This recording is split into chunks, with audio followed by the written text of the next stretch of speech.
안일한 것을 경계하며 공경하고 두려워하는 마음을 두어서 황극의 복을 누리시면 성사신손 계승되어 천만대를 전하리이다. 태조가 한양으로 수도를 옮긴 후 처음으로 세운 궁궐이자 조선의 정체성이 강하게 깃든 자랑스러운 문화유산을 소개합니다. 바로 경복궁입니다.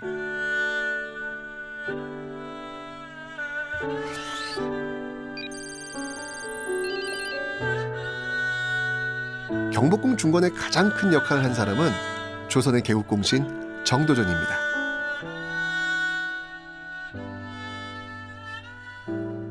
그는 이성계의 명을 받아 만년토록 빛나는 큰 복을 지닌 궁궐이라는 경복궁이란 이름을 짓게 되는데요. 이렇게 각 건물에 담긴 의미를 찾아보는 것은 경복궁을 둘러보는 또 다른 재미입니다. 경복궁이 강조한 것은 무엇보다 이 왕의 의무입니다. 자, 저 뒤에 한번 현판을 한번 보세요. 오, 저는 이게 한자지만 사실 저는 한자를 읽을 수 있으니까 딱 느낌 자체가 명령을 딱 내리는 것 같아요. 성실히 근면히 정치에 임하라, 임하는 곳이라는 것을 딱 지금 보여주고 있습니다. 자, 이곳은요 왕의 즉위식 또는 어떤 사신들의 접견을 하고 있는 정말 중요한 곳, 바로 법전인 근정전이라는 곳입니다. 바로 그 근정전이라는 그 현판에도 이렇게 왕의 의무를 강조하고 있구나라는 것을 알 수 있습니다. 천하의 일은 부지런하면 잘 다스려진다. 경복궁의 중심 건물이자 근면함을 강조한 근정전에서 왕은 신하들의 조화를 받습니다. 이 근정전의 조정에는 품계석이 설치되어 있는데요.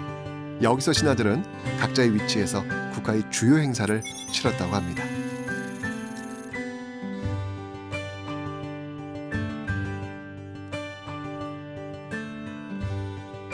조선시대 궁궐은 신하들이 업무를 보는 공간과 왕이 정무를 보는 공간, 그리고 왕과 그 가족들이 생활하는 공간으로 나눠집니다. 경복궁 역시 이런 3조 제도를 엄격히 따르고 있는데요.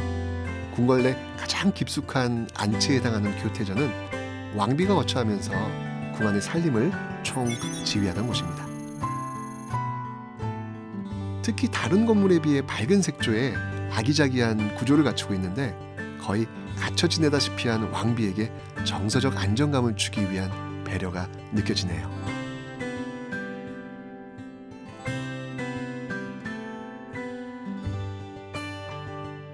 이 교태전과 문을 하나 두고 분리된 강령전은 왕의 침전 공간이죠. 여기서 강령은 유교에서 말하는 5가지 복 중 하나로 이 몸이 건강하고 마음이 편안한 상태를 뜻합니다. 임금이 강령하면 그 혜택이 백성에게 이른다 하여 지어진 이름이지요.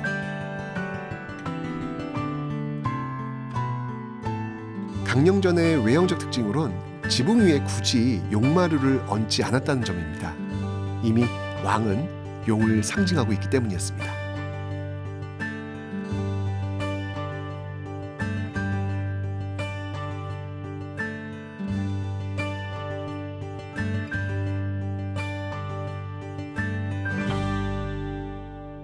자, 이곳 한양은 세도시, 그러니까 도시계획에 의해서 만들어진 그런 공간이죠. 그 공간 가운데에 바로 조선 정궁이라 할 수 있는 경복궁 이곳이 놓여져 있습니다. 보시면 알겠지만 이렇게 멋진 외경 그리고 근사한 건물 보여지는 것들이 정말 화려한데요.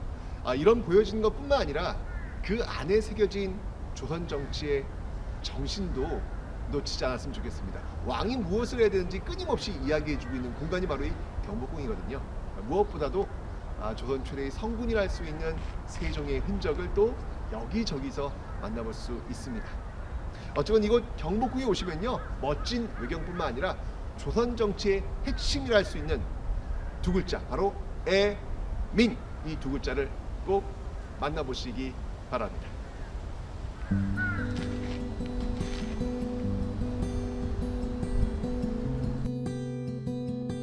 이곳은 경회루입니다. 경복궁에서도 가장 품격 있고 아름다운 공간으로 손꼽히는 곳이죠. 만원 지폐 뒷면에서도 자주 보던 바로 그 건물이기도 합니다. 경사스러운 일이 있을 때 이 모여 잔치를 벌이던 경회로는 연회가 열리거나 활쏘기 같은 대회가 열리던 장소였습니다.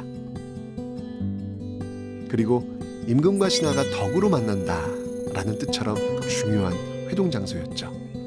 이곳에서 세종대왕과 같은 성군들은 백성을 위한 정치를 논했을 겁니다.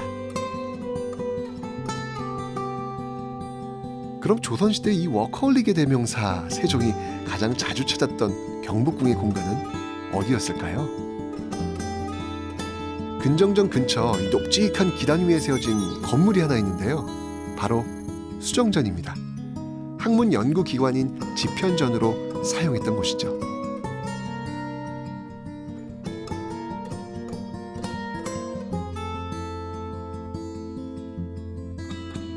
세종은 이곳에서 학사들이 마음껏 독서를 하고 연구하도록 친히 배려했습니다. 덕분에 조선시대 최고의 인재 양성소였던 집현전은 한글 창제의 요람이 될 수 있었습니다. 하지만 그 과정은 결코 순탄하지 않았죠. 훈민정음 반포는 이 중국과 성리학을 섬기던 당시 사대부들의 반대에 부딪혔습니다. 그들은 한자와 반한다는 거센 논리를 펼쳤지만 그 속내엔 기득권의 욕심이 있었던 것이죠. 고심이 깊었던 세종은 잠시 머리를 식히기 위해 종종 경회를 찾았습니다. 날마다 새벽 2, 3시에 일어나 하루 평균 20시간씩 경무에 시달렸다는 세종. 아마 이곳 경회로에서도 백성을 위한 생각을 멈추지 못했을 겁니다.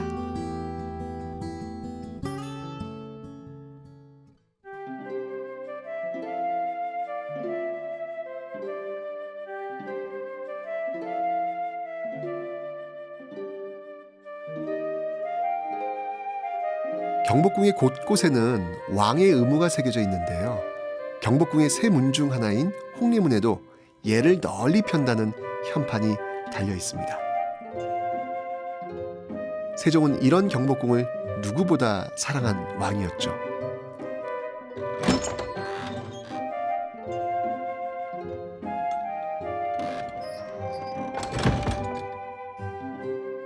그리고 세종시대에 이르러 궁궐다운 모습을 갖춘 경복궁은 조선 전기 내내 정궁으로서 중요한 역할을 수행했습니다.